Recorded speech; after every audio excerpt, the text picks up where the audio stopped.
अगर आपको खांसी की शिकायत रहती है, चाहे आपकी खांसी कुछ दिन से हो या बहुत पुरानी हो, तो आज इस वीडियो में मैं आपको एक बहुत ही बढ़िया नुस्खा बताने वाला हूँ। एक ऐसी होम रेमेडी बताने वाला हूँ जिसको अगर आप इस्तेमाल करेंगे तो आपकी पुरानी से पुरानी खांसी बहुत ही तेजी के साथ और बहुत ही आसानी से ठीक होने लगेगी। ये नुस्खा जो आज मैं आपको बताऊंगा, ये सूखी खांसी और कफ वाली खांसी दोनों ही में इफेक्टिव है और आपको बहुत ही बढ़िया रिजल्ट देती है। अगर आप तरह तरह की दवाइयों को इस्तेमाल करते करते थक गए हैं, कफ सिरप पीते पीते आप थक चुके हैं, तो एक बार इस नुस्खे को जरूर ट्राई करना। आई एम श्योर कि आप इससे डिसअपॉइंट नहीं होंगे और आपको रिजल्ट बहुत ही बढ़िया मिलेंगे। दोस्तों, खांसी का ये नुस्खा जो आज हम बनाने वाले हैं, ये आप बड़ों को भी दे सकते हैं और बच्चों को भी इस्तेमाल करवा सकते हैं। इसको बनाने के लिए आपको सिर्फ 5 इंग्रेडिएंट्स की जरूरत पड़ेगी और ये पांचों इंग्रेडिएंट्स आपको आराम से अपने किचन में मिल जाएंगे।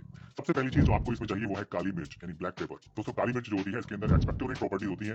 एक्सपेक्टोरेंट प्रॉपर्टी का मतलब होता है कि आपके सीने के अंदर जमा जो कफ होता है, बलगम जो चिपक जाता है आपकी सांस की नालियों में, उसको ये पतला करके साफ करके बाहर निकालने का काम करती है, जिससे आपकी सांस की नालियां साफ होती है, इन्फेक्शन दूर होता है और आपकी खांसी को कम करने में आपको मदद मिलती है। दूसरी चीज जो इसमें आपको इस्तेमाल करनी है वो है काला नमक। काला नमक सभी तरह की रेस्पिरेटरी प्रॉब्लम्स में आपको फायदा देता है। काला नमक सूखी खांसी को भी कम करता है और बलगम वाली कफ वाली खांसी में भी आपको काफी ज्यादा आराम देता है। ये बेसिकली आपके सांस की नालियों को रिलैक्स करने का काम करता है, क्योंकि अक्सर क्या होता है जब आपको पुरानी खांसी होती है तो उसकी वजह से आपकी जो सांस की नालियां होती हैं, ब्रोंकाई होते हैं, वो कॉन्स्ट्रिक्ट हो जाते हैं, उनमें जकड़न पैदा हो जाती है। तो काला नमक इस जकड़न को दूर करता है, उसको रिलैक्स करता है सांस की नालियों को, इसकी वजह से आपको सांस लेने में भी आराम होता है और आपकी खांसी भी कम होने लगती है। तीसरी चीज आपको चाहिए अजवाइन। अजवाइन भी आपके चेस्ट कंजेशन को दूर करने के लिए और खांसी जुकाम को ठीक करने के लिए बहुत ही बढ़िया चीज है। इसके अलावा आपको चाहिए हरी इलायची यानी छोटी इलायची। छोटी इलायची के अंदर कुछ ऐसी प्रॉपर्टीज होती है जो कि आपकी थ्रोट इन्फेक्शन को दूर करती है, आपके चेस्ट को स्मूथ करती है, चेस्ट के अंदर जो बलगम जम जाता है उसको ठीक करती है और आपको खांसी जुकाम में भी काफी ज्यादा इससे फायदा मिलता है। Last but not the least, जो आखिरी चीज आपको इसमें चाहिए यानी पांचवी चीज चाहिए वो है अदरक यानी जिंजर।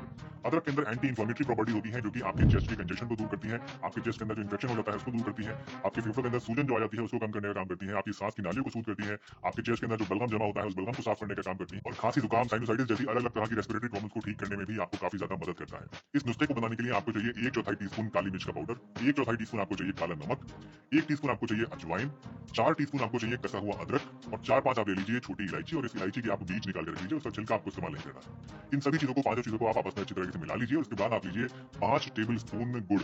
इस 5 टेबल स्पून गुड़ को आप एक नॉन स्टिक कढ़ाई के अंदर डालिए और उसके अंदर थोड़ा सा आप जो है वो पानी डाल दीजिए ताकि ये चिपके ना कढ़ाई में। इसको आप एक सिम आंच पे यानी धीमी आंच पे गैस के ऊपर रख दीजिए और जब ये आपका गुड़ पिघल जाए तो इसके अंदर आपको डालनी है ये सारी चीजें जो आपने अभी आपस में मिलाई थी। ये जो गुड़ है आपका दोस्तों, इसको ज्यादा आपको नहीं पकाना है, क्योंकि ज्यादा अगर आप पका देंगे, इसको जला देंगे तो ये कड़वा हो जाएगा और आपको टेस्ट में बहुत बुरा लगेगा। इसलिए बिल्कुल हल्का सा जब वो पिघलना शुरू हो जाए तो तभी आपको ये सारी चीजें डाल देनी है और डालने के बाद सिर्फ 1 से 2 मिनट इसको आपको पकाना है। अगेन ये ध्यान रखना है कि आपकी आंच जो है वो सिम रहनी चाहिए और गुड़ जो है वो जलना नहीं चाहिए।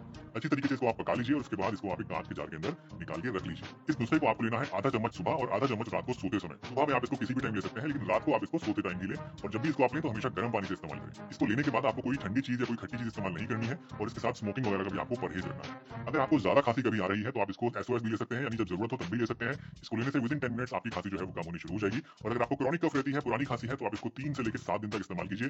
3 से 7 दिन में आपको काफी ज्यादा आराम आपकी खांसी में मिल जाएगा। अगर खांसी बहुत ही ज्यादा पुरानी है या बहुत ही ज्यादा शिद्दत के साथ आपको होती है तो आप इसको 7 दिन से ज्यादा भी ले सकते हैं। 21 दिन या फिर 1 महीना तक भी आप इसको आराम से इस्तेमाल कर सकते हैं, कोई नुकसान इससे आपको नहीं होगा। दोस्तों, ये नुस्खा जो मैंने आज आपको बताया है, ये आप चाहें तो बच्चों को भी दे सकते हैं, लेकिन 10 साल से छोटे बच्चों को इसको आपको नहीं देना है। 10 साल से लेकर 16 साल तक के जितने बच्चे होते हैं उनको अगर आप इसे देना चाहते हैं तो आपको डोज आधी कर देनी है, यानी आधी चम्मच की जगह आपको 1/4 चम्मच बच्चों को देना है, चम्मच यानी टीस्पून। दोस्तों, मुझे उम्मीद है आज की ये वीडियो आपको जरूर पसंद आई होगी और ये नुस्खा जो आज मैंने आपको बताया, ये आपकी खांसी को दूर करने में आपकी काफी ज्यादा मदद करेगा। अगर ये वीडियो आपको अच्छी लगी है तो इसे सबके साथ शेयर कीजिए, लाइक कीजिए और हमारे चैनल पर अगर नए हैं तो इसको सब्सक्राइब कीजिए।